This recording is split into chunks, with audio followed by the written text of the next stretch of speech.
ജില്ലയിൽ വീണ്ടും മോട്ടോർ വാഹന വകുപ്പ് ചെക്ക് പോസ്റ്റിൽ വിജിലൻസിന്റെ മിന്നൽ പരിശോധന. രേഖകളില്ലാത്ത 1,77,490 രൂപ പിടികൂടി.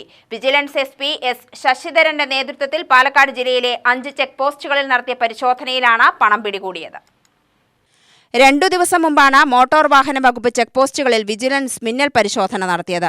എന്നാൽ തൊട്ടടുത്ത ദിവസം മുതൽ വീണ്ടും കൈക്കൂലി വാങ്ങുന്നു എന്ന രഹസ്യ വിവരത്തിന്റെ അടിസ്ഥാനത്തിൽ വിജിലൻസ് SP S ശശിധരന്റെ നേതൃത്വത്തിൽ പുലർച്ചെ 3 മണിവരെ ജില്ലയിലെ 5 ചെക്ക് പോസ്റ്റുകളിലായി നടത്തിയ പരിശോധനയിലാണ് കണക്കിൽപ്പെടാത്ത പണം പിടികൂടിയത്.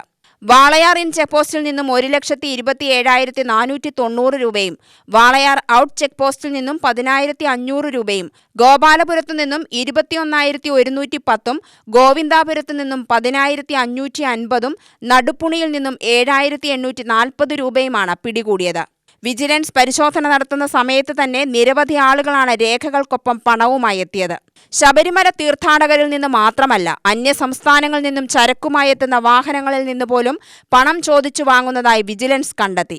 കഴിഞ്ഞ ദിവസം നടത്തിയ പരിശോധനയിൽ 13 മോട്ടോർ വാഹന വകുപ്പ് ഉദ്യോഗസ്ഥർക്കെതിരെ നടപടിക്ക് ശുപാർശ ചെയ്തിട്ടും അഴിമതിക്ക് യാതൊരു കുറവുമില്ല.